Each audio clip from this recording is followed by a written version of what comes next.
सदियों पहले वैद्य नाड़ी देखकर रोग पहचानता था।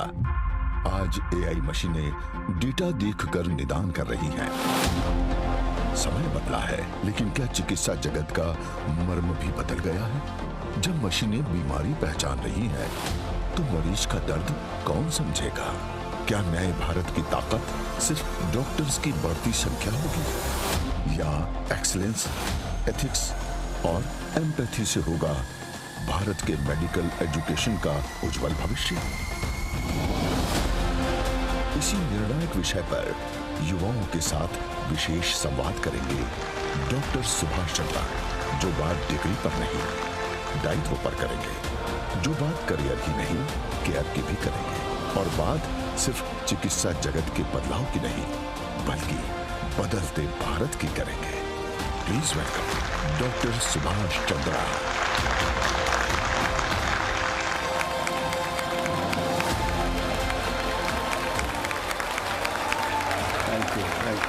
Thank you very much.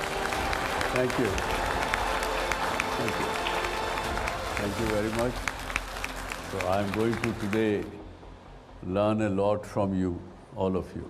And that's the reason I'm here and I do this show, because I always want to be feeling that I'm a learner, I'm a student all the time. मैं जब 17 वर्ष का था, तब से जो मेरी पीढ़ी है वो चौथी पीढ़ी के रूप में परिवार में उन्होंने काम संभाला था। तब मैं 17 वर्ष का था। अभी मैं आपको अपनी एज तो नहीं बताऊंगा, क्योंकि मैं समझता हूँ age is just a number. और किसी ने सवाल पूछा कल, तो मेरा उसमें जवाब ये था कि मैं समझता हूँ कि मैं mentally I am still the same 17 years old when I started my business. तो ये आपके सब्जेक्ट से जुड़ा हुआ एक विषय है, और मैं समझता हूँ कि अगर मनुष्य अपने आप को ठीक रखे और माइंड ओपन रखे और पॉजिटिविटी रखे, तो वो मेंटली एज नहीं होता, बॉडी शायद एज होती है। आपकी क्या अपेक्षा है आज के इस सेशन से? What do you expect? Would you like to, anybody would like to say something? Sir, मैं आपको बचपन से देखता आ रहा हूँ। सुबह रोज़ जी टीवी पे आपका 10 बजे शो आता था। हाँ। तो इनफैक्ट मैं आज नहीं आने वाला था, बट मुझे कल ही पता चला कि आप आ रहे हैं। तो मैं बस इस अपेक्षा से आया हूँ कि मैं आपसे सीखूँ कि लाइफ को कैसे इम्प्लीमेंट करें, जो भी हम सीखते हैं अपने गुरुजनों से। तो ये एक मेरा यहाँ आने की आज उद्देश्य था। Thank you. वो मेरा और आपका उद्देश्य एक ही है। मैं आपसे जानना चाहूँगा कि how many of you believe this? I believe that medicine is not the science of diagnostic and treatment. It is the practice of stewardship of a human life as they move throughout the times, as the human beings move throughout the time. Diagnostic and treatment are only part of the work. They are not the end work.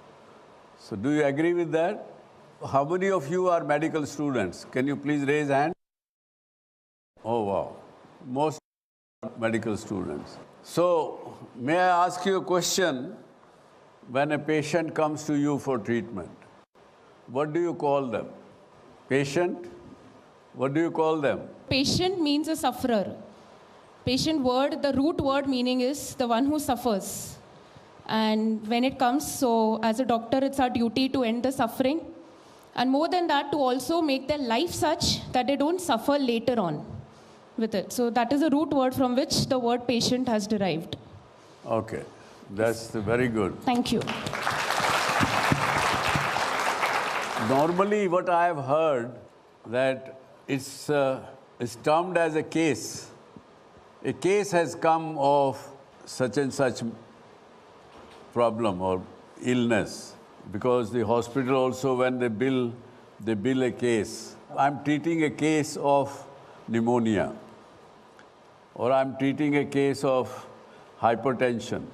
How many of you agree that we call it a case? Will you raise hands? Would you like to speak?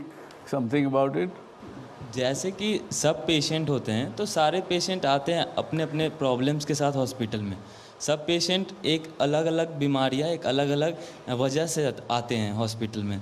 तो उनको हम case की तरह ऐसे देखते हैं। Doctor एक prepare करते हैं या फिर हम नर्सेज प्रिपेयर करते हैं कि हाँ एक कोई बीमारी हुई है तो उस किस कारण से हुई है, किस वजह से हुई है, उस वजह को डील करते हैं। तो that's why we call it case. Now, let me ask you another question. When you joined the medical studies, what did you think medicine was? And what the medical science is about? And what will you do after completing the studies? When you were joined the medical school, कुछ तो दिमाग में सोच के आए होगे ना? Must have thought that medicine is the science of finding out what is wrong with a sick person, as he has said, and then making them better. Diagnosis or treatment, दोनों में से एक और दोनों. Find the problem, fix the problem. Isn't that, doctor? And when you started your classes, you started learning anatomy, physiology, biochemistry, pathology, pharmacology. All these were being taught to you, isn't it? And these things are being taught to you in a greater details. How the body works, how it breaks, how to recognize the breaks, how to repair them. Hello, good afternoon, sir. It's me, Narayan, BSc Nursing third year student. It's not only about medicine, but it's about our care, our holistic care that we give to the patients. Very good. And we see the recovery. I hope, Narayan, when you go to the real life, you will continue to care about the patients. Because I have seen in some hospitals, everything is there, medicine is there, everything is there, but the care is missing. Yeah, anyone else want to explain something? Sir जो disease है केवल medicine से ठीक नहीं होती sir. Okay. हमारे physical support से, हमारे इमोशनल सपोर्ट से, हम कैसे क्रिटिकल सिचुएशन में सर बिहेव करते हैं, ये सब आने के बाद, मेडिकल फील्ड में आने के बाद ही मुझे पता चला sir. Very good. Thank you sir. Thank you. Patients are treated as a subject, as a case. Even the billing in the hospital is done as a case basis. Insurance is treated as a case basis. If some case goes into the courts, courts also take it as a case instead of a human being which has got a journey of a lifetime. It's very seldom we see the doctors and nurses sitting and spending some time and trying to take knowledge from the patient that what is his life or her life, how did they land into difficulty, what are they're going on in their minds. So things of that kind. Yes, anyone else want to say? Sir मैं ये कहना चाहता हूँ, जैसे हम nursing कर रहे हैं तो सर जब तक हम पेशेंट को कंफर्ट या अपने मतलब कि अपना कंफर्ट नहीं दे पाएंगे कि पेशेंट के बारे में समझें, जब तक सर हम कुछ नहीं कर सकते। सर अगर पेशेंट हमें कंफर्ट नहीं होगा हमें कुछ बताने के लिए तो हम सर अच्छे से ट्रीटमेंट या कुछ नहीं कर सकते उसका। और इसी में मतलब कि पेशेंट जब तक अपनी सारी चीज़ें खुल के नहीं बता सकता, जब तक सर कोई भी एडवाइस या कुछ भी सब चीज़ बेकार रह जाएंगी। Very good, very good. I remember what you have said. I remember very clearly. I've seen lots and lots of people. The patient is not treated properly with the proper medication because the doctors did not go through their past history. They have not seen their details of before they came to the hospital. How and what happened to them, when did it happen, when the problem started. And like today, many of you are shying to speak on the camera or on the mic. Patients are generally also not very open to tell their whole story. because the way doctors ask, the way doctors treat them, when asking is also an art, that also probably need to be learned by definitely by nurses as well as the doctors. क्या हुआ भाई आपको? एक तो ऐसा सवाल पूछ लिया आपने पेशेंट से, तो already he is become defensive. और दूसरे तरह से एक डॉक्टर बोले, हाँ भाई क्या नाम है आपका? अच्छा, कहाँ से आए? परिवार में कौन कौन है? आपको ये दिक्कत कैसे हो गई? देन यू आस्क, ये कब से आपको क्या शुरू हुआ? He will open up, the patient will open up, will tell his or her story properly. He will be on your same wavelength with the doctor. And then the treatment will be good. If the attendants or the nurse, etc. also say, oh uncle, आपको तो बहुत बड़ा तकलीफ है. I've seen in Mumbai, वो मुंबईया भाषा में क्या बोलते हैं, अंकल आपको बहुत तकलीफ है, कैसे हो गया? बड़ा मुश्किल है. ऐसा कहते ही वो पेशेंट और आधा ज़्यादा बीमार हो जाता है. So I will straight go and invite Dr. Satendra Singh, who is here as a guest on this show. Let me tell you, he is a professor of Guru Tegh Bahadur Hospital in Delhi. He was diagnosed with polio when he was just 9 months old. He navigated the medical system as a doctor with a disability, turning his life experience into fierce advocacy for equity, accessibility and inclusion. और उनकी वजह से medical science के regulations में और the way hospitals are following certain protocols, there are certain changes which he has been able to force into the system. And his key achievements are that he has led a lot of legal battles against the rigid institutional framework to make medical education inclusive for students who have disability across India. बहुत बधाई हो doctor साहब. Would you like to come and join me? बहुत स्वागत है आपका. Welcome, बैठिए. तो डॉक्टर साहब आप बताइए हमारे स्टूडेंट्स को आज, I am sure they are really eagerly willing wanting to listen to you. पहले तो अपने बारे में बताइए. तो जैसा सर ने अभी बताया कि मैं एक मेडिकल डॉक्टर हूँ university college of medical sciences में, बट उसके अलावा being a doctor I am also a disability rights defender. और जैसा सर ने बताया कि सुप्रीम कोर्ट ने मुझे एक डोमेन एक्सपर्ट इनवाइट किया था, जिसकी वजह से जो नेशनल मेडिकल कमीशन है हमारी, उसमें बहुत सारी कुछ जो उनके गाइडलाइंस है, admission guidelines for students with disabilities, they were barrier to a lot of people with disabilities. So because of my report, Supreme Court of India accepted that report and they asked National Medical Commission to change those rigid guidelines. Another battle is going on, जो हमारा nursing profession है, since most of you are from the nursing profession, वहाँ पर भी अभी there are still some barriers existing because nursing field only allows people with lower limb disabilities and only up to 50%. अगर मुझे nursing करनी होती तो शायद मैं कभी इस profession में आ ही नहीं पाता because my disability is 70%. We were successful with National Medical Commission, but this case is going on in Delhi High Court and maybe nursing profession will become more inclusive because Florence Nightingale is a shining example of somebody with different type of medical impairments. She also had dyslexia. But जो Indian Nursing Council की guidelines है, somebody with a dyslexia, somebody with a short height, dwarfism, they cannot become nurse. I don't see any logic for that.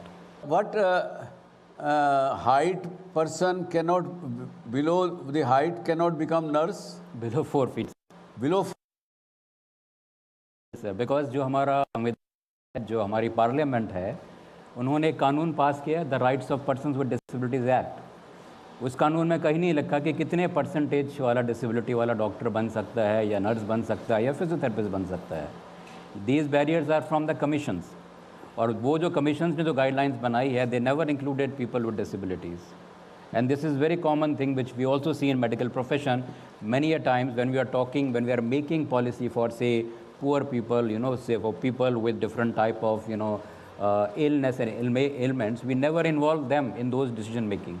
तो वो हिंदी में बोलते हैं ना, जिसके पैर ना पड़ी बेवाई सो क्या जाने पीर पनाई. So these are the real experts.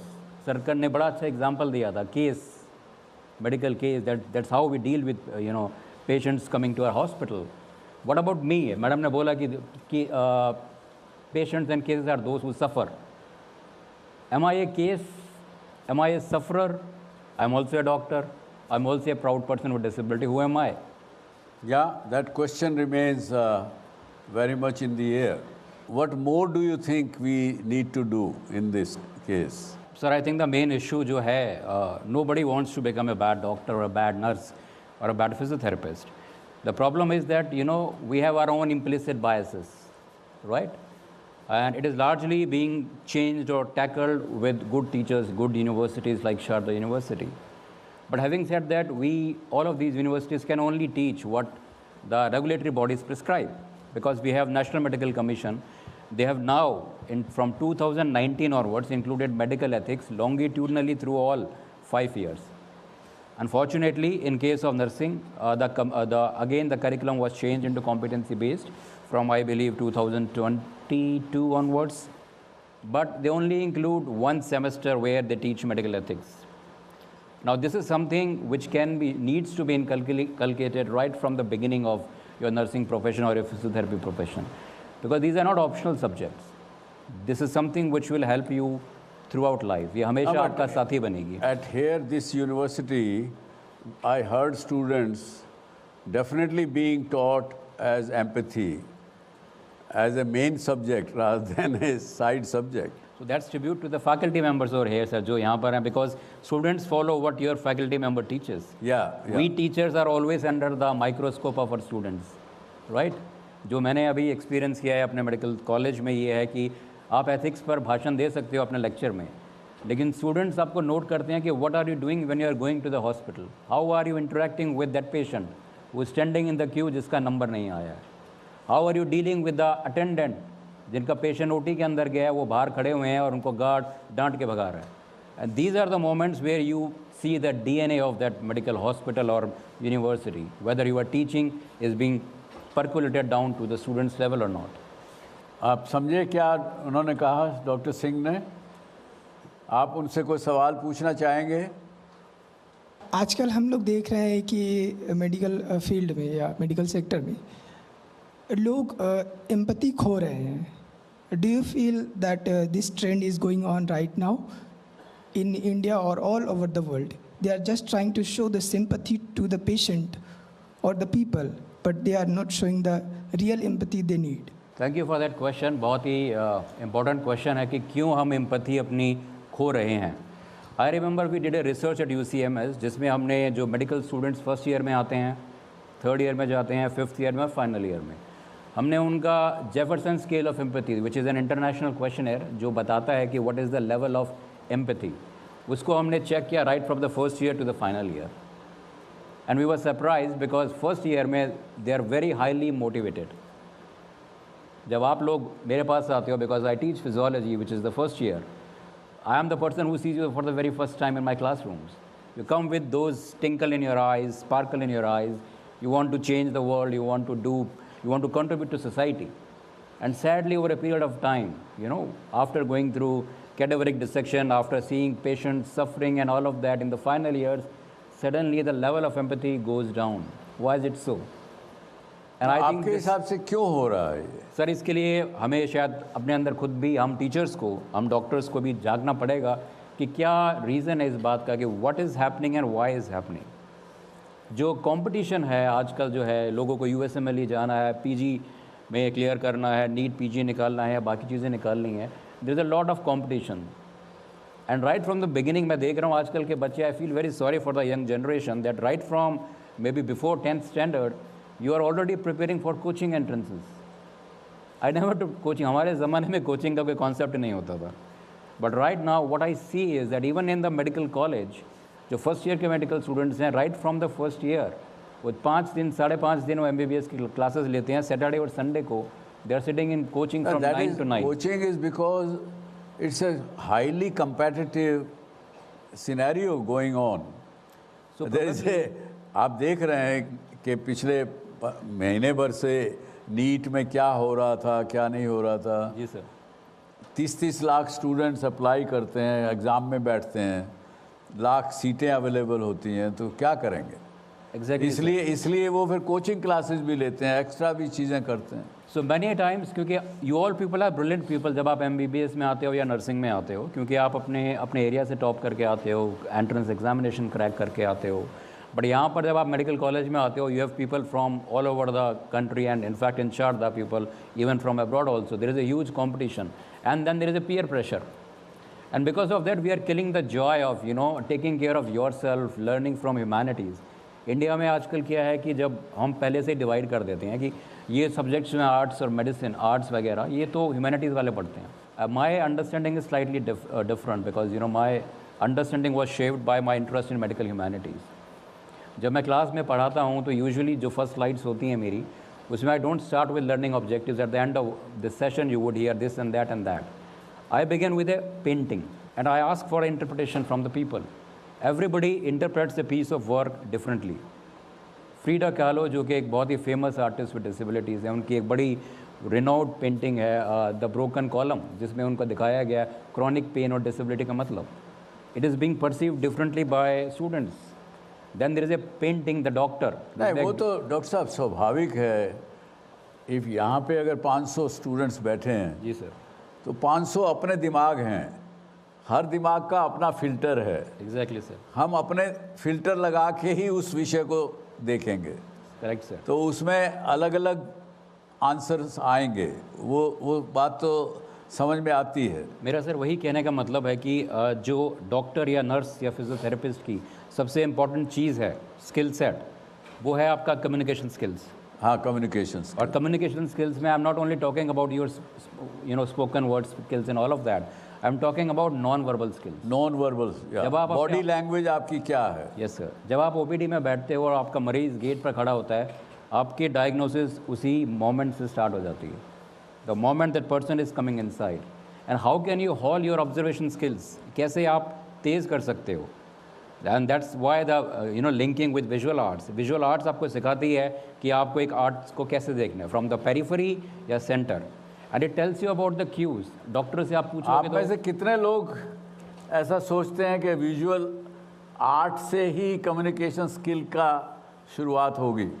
Yes, मुझे ऐसा लगता है कि अगर हम पेशेंट को फर्स्ट टाइम देखते हैं तो उस टाइम हमें इफ़ेक्टिव कम्युनिकेशन के साथ साथ उनका विजुअल एक्सप्रेशन भी देखना पड़ता है, क्योंकि उनका जो फेशियल एक्सप्रेशन होता है वो बहुत सारा उनका प्रॉब्लम को बता देता है कि आगे हमें कैसे बढ़ना है और किस डिजीज़ को ट्रीटमेंट और उनका मेडिसिन कैसे चलाना है और उनको किस कैटेगरी में रखना है। बेटर है कि पहले हम उनके विजुअल एक्सप्रेशन और फेशियल एक्सप्रेशन देखें और उसके बाद उनसे पूछें कि उसके अकॉर्डिंग उनसे पूछें कि आपको क्या हुआ है नॉर्मल में, और इफ़ेक्टिव वे में इफ़ेक्टिव कम्युनिकेशन करेंगे और पोलाइटली उनसे बात करेंगे।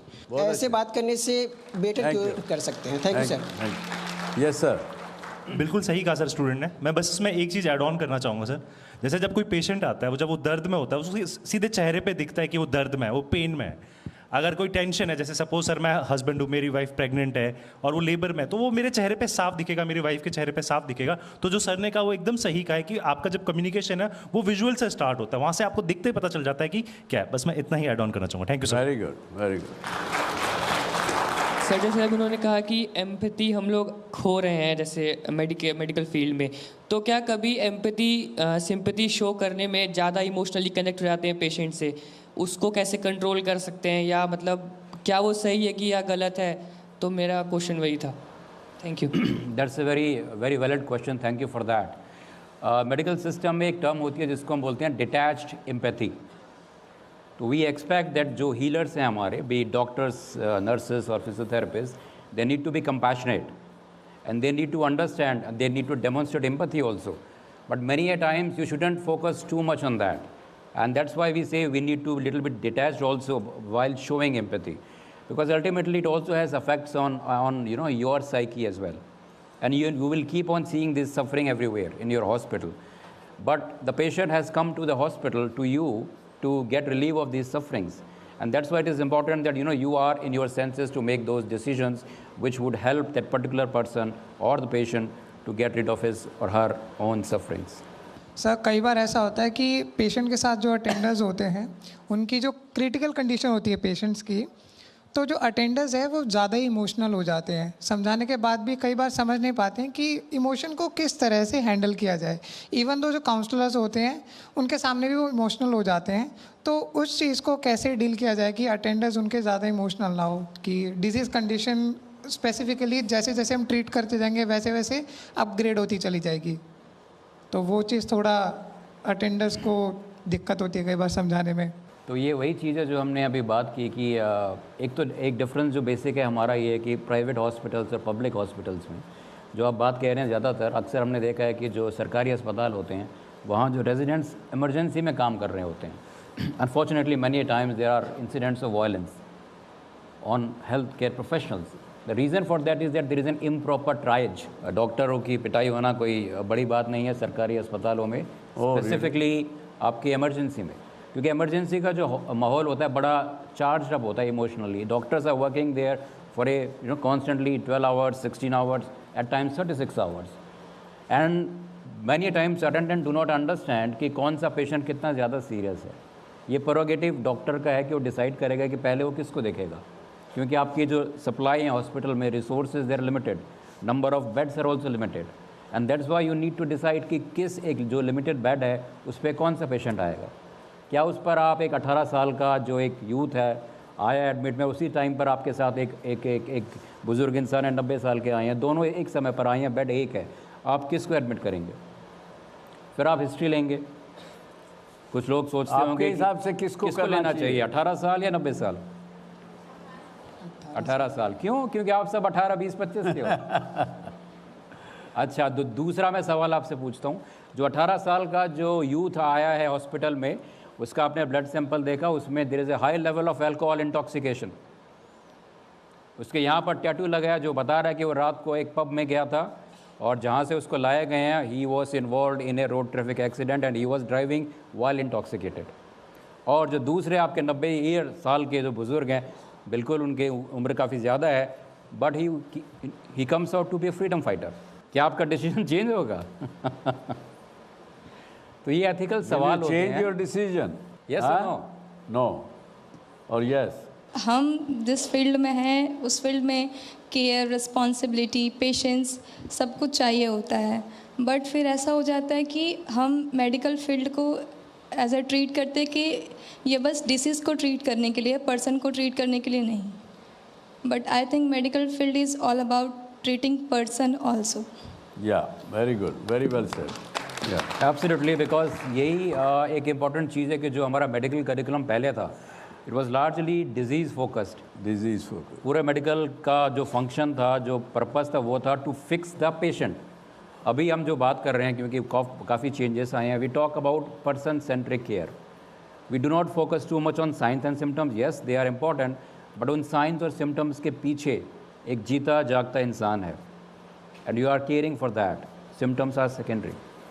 डॉक्टर सिंह, आपसे मैं एक पूछना चाह रहा हूँ कि आपको जो ये डिसेबिलिटी हुई जब 9 महीने के थे आप, तो आपने कैसे अपनी हिम्मत बटोरी और मेडिकल आपने MBBS किया, स्टडीज़ किया, कहीं आपको अड़चन आई इस डिसेबिलिटी की वजह से? जी सर, मुझे जो पोलियो हुआ था, I belong to a small place Rewari in Haryana, और I was apparently the most healthiest child in my family. 4 जो हम भाई हैं उनमें सबसे छोटा मैं ही था। बट जब मैं 9 महीने का तो मुझे पोलियो हुआ, और पोलियो की वजह से फिर मेरे फादर जो कि आर्मी में थे, वो मुझे इलाज के लिए, मेरे पेरेंट्स हर जगह मुझे ले जाते थे। And my biggest impression, inspiration was my mother. My mother was not educated, लेकिन उनका जो पूरा फोकस था वो हमेशा मेरे ऊपर रहा कि मैं पढ़ लिख के अच्छा डॉक्टर बन जाऊँ। एंड जो मेरे बड़े भाई हैं, उन्होंने पहले MBBS किया, so I followed his footsteps कि नहीं, मुझे भी डॉक्टर बनना है। बट जब मैं मेडिसिन करने गया, MBBS करने गया अपने मेडिकल कॉलेज में, तो वहाँ पर जैसे एक छोटा सा मैं किस्सा बताता हूँ, क्योंकि it is important for all of you to understand, was that कि जब मैं अपना डिसेबिलिटी सर्टिफिकेशन बनाने के लिए गया, तो जो वहाँ डॉक्टर्स थे, मेडिकल बोर्ड्स थे, उन्होंने ऑफकोर्स मेरे को एग्जामिन किया पूरा का पूरा, और उसके बाद जो प्रोफोमा होता है उसमें you have to attach a photograph showing your disability. So imagine I was myself a medical student in my own medical college and my doctors examined me and they asked me to attach a photograph because that was the government norm at that time. You have to attach photograph showing your disability. Why do you want to showcase, highlight your deformed limbs in a standing posture when doctors have already examined? None of the doctors questioned that norm. उस समय मैंने भी उसको question नहीं किया because उस समय का जो मेडिकल करिकुलम था वो हमें बताता है कि if there is an impairment, अगर डिफॉर्मिटी है, it's needs to be corrected. That is a medical approach, medicalization और मेडिकल मॉडल ऑफ डिसेबिलिटी. आजकल हम बात करते हैं human rights model of disability. जब मैं दिल्ली में आया मेरी अंडरस्टैंडिंग बढ़ी, मैंने पढ़ा ह्यूमन राइट्स के बारे में, तो मुझे पता चला कि probably this was violation of my bodily autonomy. And then I wrote to the government and that proforma was now change forever, that only you have to apply photograph showing your face. Why do you want to showcase your entire body limbs? लेकिन मैंने doctor साहब, हमने कुछ लोगों से आपके बारे में बात की. कुछ लोग कहते हैं कि वो तो बहुत बड़ा कानूनी, वो लिटिगेंट डॉक्टर है और बहुत झगड़ा करता है. तो ये कुछ लोग शायद जो आपसे खुश नहीं होंगे वो ये बात करते हैं. सर आप सबको खुश नहीं कर सकते क्योंकि मुझे भी, मैं कई बार ये शब्द का यूज़ करता हूँ कि I am an accidental activist. अच्छा, मैं डॉक्टर बनने आया था, मैं डॉक्टर बना, मुझे कभी भी एक्टिविस्ट नहीं बनना था. हाँ. मैं एक्टिविस्ट क्यों बना? जब मैं दिल्ली में आया तो मुझे UCMS में जॉब मिली, faculty position, assistant professor, everything was 5 permanent job in a university recognised by Delhi university, central government job. लेकिन जब मैंने UPSC की पोस्ट के लिए अप्लाई किया ministry of health and family welfare में, they said how can you teach in a medical college. हाँ, ये सवाल मेरी अस्मिता के ऊपर था क्योंकि मैंने through out MBBS, through out MD और अभी UCMS में भी सारे जो कॉम्पिटेंट पैरामीटर्स के सबको पूरा किया. How can a bureaucrat sitting in the Ivory tower of the निर्माण भवन can question my competence without looking at me and seeing my abilities. And then I have to become that accidental activist because after a 4-year-long battle I realized it was not only in physiology but in the CHS post around 1634 इतनी पोस्टें permanent blocked थी for doctors with disabilities in all fields. And now it was unlocked. Very good. तो इसलिए sir कई बार आपको थोड़ा activist बनना पड़ता है सर. So दोस्तों, जो आप लोग आज इस शो को घर बैठ के देख रहे हैं, आपने देखा कि डॉक्टर सिंह को एक डॉक्टर होते हुए भी एक एक्टिविस्ट बनना पड़ा क्योंकि हमारे देश के कुछ जो पुराने कानून थे, शायद मैं ये थे का लफ्ज़ यूज़ कर रहा हूँ, आई होप कि दे आर करेक्टेड, उनकी अस्मिता पर अटैक कर रहे थे. तो ये बहुत कम लोगों में देखने को मिलता है कि ऐसा करेजियस स्टेप वो ले सकें. You should ask some questions to him. Yes. Sir आप तो डॉक्टर हैं, मुझे आपसे ये पूछना है ऐसी कौन सी स्किल है जो मतलब कि मतलब आपने बताया एम्पैथी और मतलब कि जो हमारी स्किल्स है, जो मेडिकेशंस है, जो हम केयर प्रोवाइड करते हैं, दोनों में से जो चीज़ देखें कि ये गुड नर्स है, ऐसी कौन सी स्किल है आपके हिसाब से कि ये बता सके कि अच्छा नर्स है या नहीं है? तो जब हम बात करते हैं, एक नया कॉन्सेप्ट आजकल आया जिसको बोलते हैं इंटर प्रोफेशन एजुकेशन, IPE. अगर आप नेशनल मेडिकल कमीशन के जो 5 रोल्स हैं expected of an Indian medical graduate, उसमें एक ये भी है कि they can be the leader of the team. Medical field अलग नहीं है, नर्सिंग फील्ड अलग नहीं है, फिजियोथेरेपी की फील्ड अलग नहीं है. अगर मैं आपसे एक सवाल पूछूं कि एक मेडिकल अस्पताल में सबसे इम्पॉर्टेंट पर्सन कौन है, कौन होता है आपके हिसाब से? अगर हम बात करें अस्पताल की या मेडिकल इंस्टीट्यूशन की, तो हमें लगता है कि शायद डॉक्टर सबसे इम्पॉर्टेंट पर्सन है या मेडिकल स्टूडेंट्स जो हैं जो डॉक्टर बनेंगे वो हैं. बट मेरा मानना है कि अस्पताल और मेडिकल इंस्टीट्यूशन और यूनिवर्सिटी ये एग्जिस्ट इसलिए करती हैं क्योंकि मरीज़ इन अस्पतालों में आते हैं. The most important person visiting these premises उन पेशेंट्स की वजह से हमारा अस्तित्व है. So they are the first. तो इसीलिए जो सबसे इम्पॉर्टेंट चीज़ है कि we have to work together as a team, inter professional team. उसमें कोई हायरार्की नहीं है कि डॉक्टर है, नर्स है, हम सबको मिलकर एक साथ काम करना. That is one of the most important skill which all of us should have. जो आपने बात की एम्पैथी की, इन डिक्लाइन की, तो हमेशा इस बात का याद रखें कि हमेशा be a good human physician. And आपका क्वेश्चन था कि एक गुड डॉक्टर क्या है या गुड नर्स क्या है, तो एक बड़े फेमस हमारे पहले डॉक्टर रह चुके हैं, विलियम ऑसलर, उनका कहना था कि a good doctor is one who treats diseases, a great doctor is one who treats the person having that diseases, right. मैं इसमें एक लाइन और ऐड करूँगा कि एक humane healer which could be a doctor, a nurse और physiotherapist is one which also takes in to consideration the environment where the person with that particular disease is living and having suffering. क्योंकि many ए times जो cultural context होता है वो हर जगह का अलग होता है। जो आपके पास पेशेंट्स आते हैं, कोई एक फार फ्लंग एरिया से, रूरल एरिया से आ रहा है, उसके पास शायद इतने पैसे नहीं है, हो सकता है एक ही बस वहाँ से आती हो। ये सारी चीज़ें डॉक्टर जो बैठा हुआ है ओपीडी में उनको पता नहीं चलता। उसके पास 150 लोगों की ओपीडी होती है। और अक्सर हम सुनते हैं, लोग बोलते हैं कि अमेरिका के डॉक्टर एक पेशेंट पे 15 मिनट लगाते हैं, हिंदुस्तान के डॉक्टर के पास टाइम नहीं है क्योंकि 250 मरीज़ आते हैं। We have hardly 1 minute or 1.5 minutes. लेकिन even in that 1.5 minutes, nobody is stopping you to just give a warm assurance, a touch to the person. आपकी बॉडी लैंग्वेज, आप कुछ कह भी नहीं रहे हैं, जिस तरह से आप उनसे इंटरेक्ट कर रहे हो, जिस तरह से आप उनके हाथ पे हाथ रख रहे हो, इतना काफ़ी होता है उसको एक रीअश्योरेंस देने का। Very good. आज के युग में we all are listening, there is too much noise about artificial intelligence. I'm also listening, lot of people talk that there are AI which will enhance the life of people. क्योंकि आज के दिन अगर आप देखें तो दुनिया भर के व्हाट्सएप पे भी वही चल रहा है, टेलीविज़न पे भी चल रहा है। Big story around the world is that longevity will increase, people will start living 150 years. एक मेरे दोस्त ने, मारवाड़ी दोस्त है, उसने कहा, अरे सुभाष, पिछले साल उन्होंने कहा, सुभाष अपने को बस 10-15 साल और जीना है, उसके बाद तो टेक्नोलॉजी अपने आप हमको नहीं मरने देगी। ऐसा लोग सोचते हैं क्या? What do you think? Definitely sir, अगर हम बात करें आर्टिफिशियल इंटेलिजेंस की या एआई की, so AI is a game changer and specifically in countries like ours who are still developing nation. क्योंकि हमारे यहाँ डॉक्टर्स कम हैं, नर्सेज कम हैं और मरीज़ बहुत ज़्यादा हैं। There is a huge gap in doctor patient ratio. So and we are always resource constraint. So this is a thing which can help in lot of those things which are not directly related to medical care. For example जो आपके investigations हैं, lab वगैरह हैं, सारा record वगैरह है, unfortunately ये काम हम डॉक्टर को ही करना पड़ता है सारा का सारा। So there is a too much of wasting of the time. So this can be easily taken care of by AI. Yeah, artificial intelligence can take care of the technical work of a doctor, the diagnostic, keeping the records, and so many other things. Absolutely. But AI cannot treat a illness. That is what at least my conclusion is. Exactly sir, क्योंकि बहुत सारा कुछ doctors में specialities में एक concern था, जैसे कि शायद अब रेडियो डायग्नोसिस में रेडियोलॉजिस्ट की ज़रूरत नहीं है क्योंकि एआई आ जाएगा, साइकेट्रिस्ट की ज़रूरत नहीं है क्योंकि एआई आ जाएगा।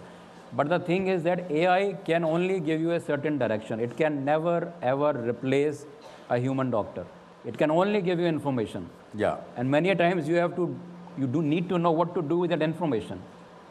जो एम्पैथी वाले ट्रेड्स हैं वो आपको एआई नहीं बता पाएगा. हाउ टू गिव रीअश्योरेंस, ये प्रोबेबली एआई आपको शायद ना बता पाए. And that's why AI can never replace a good doctor or a great doctor. There is something which is even medicine cannot do it. I come up from a different profession. I am a sales and marketing guy. I recently read a couple of books because being into sales and marketing, I read. There was one line which caught me. If I am showing kindness towards one person, the person who is showing kindness and who is receiving and who is observing, all three are healed. So, and I also read something that, we are working on waves, aura, energy. When you are in certain aura or the energy, you also heal. So are we moving towards the non-medicine era? I know surgery cannot be replaced, but healing, kind of a thing which we talk about. So we will have a medicine की जगह वो एक device मिलेगा क्या हमें in future? कि इसको सुनो, then you will be healed. This is my question. As a student of Vipassana meditation, what I have learned, I have practiced, I have experienced. Certainly, these kind of meditation, for example, me sending good vibrations to you, science has also accepted it. I can also send you good wishes, and they will come to you. There is a science which now is accepting it. Now, with these kind of things, whether healing of a ailment is possible, I have my doubt. But at the same time, with all these things, your tension can get reduced, your stress can go away, and because of the stress, lot of ailment takes place, blood pressure बढ़ जाता है, diabetes बढ़ जाती है, all these things can be cured. The lifestyle diseases can also be cured. But on the other hand, जो भगवान बुद्ध ने कहा कि हम यहाँ पे 500 लोग बैठे हैं अभी, हम में से शायद ही कोई एक आदमी ऐसा होगा जो कहे कि मुझे कोई भी सफरिंग नहीं है. कुछ ना कुछ सफरिंग हर इंसान को है. If we have 8.7 billion people on this planet Earth, there is no one who can say that I don't have any suffering. किसी को कुछ ना कुछ होगा, चाहे उंगली कटी होगी, कुछ आपको फाइनेंशियल डिफ़िकल्टी होगी, घर से पैसा नहीं आया है इस महीने, अभी फीस भरनी है, कुछ ना कुछ तकलीफ होगी ज़रूर. सफरिंग्स को उन्होंने 5 भागों में बांटा. Birth is suffering, ageing is suffering, ailment is suffering, losing of a loved one is a suffering, getting what you want and getting what you don't want is also suffering. So these sufferings are there. There is hardly any solution for any of these sufferings completely. Do you agree or not? Anyone who disagrees that there is solution to the sufferings? आप कुछ कहना चाहेंगे इस पर? Absolutely, sir, because every other person is having a silent battle. You may never know. So always treat the other person as a valuable human being. Because जो हमारा profession है, being a medical doctor या being a nurse or a physiotherapist, ये एक power difference का system है. There is a hierarchy. Hindustan में तो वैसे भी डॉक्टरों को भगवान समझा जाता है. We are not gods or भगवान. तो उस बैलेंस को रेक्टिफाई करने के लिए it is important that you, because जो पेशेंट आपके पास आ रहा है, you have to arrive at the diagnosis and management together with the patient. They are the experts in their own condition or their own disease or illness. You are the experts in managing that part, but you cannot do a good shared decision making until and unless you involve them in that particular decision making. और इसमें थोड़ा सा time लगता है. यही एक पहचान एक अच्छे स्किल्ड डॉक्टर या नर्स की. So ultimately what I will like to say to all of you and my viewers sitting at home, there are at times even doctor who is called Bhagwan, who is considered to be Bhagwan for a patient, when they are not able to treat you, ये उनकी गलती नहीं है. इसलिए आप सबसे request यही करूँगा कि जब आप कभी आगे भगवान ना करे आपको जाना पड़े हॉस्पिटल में, तो डॉक्टर्स को, मेडिकल प्रोफेशनल्स को, नर्सिस को, सबको इज़्ज़त से ट्रीट करिए. आप भी उनके प्रति एम्पैथी रखिए, उनको इल ट्रीट मत करिए. यही आपसे प्रार्थना है. And thank you very much for having me today. Thank you.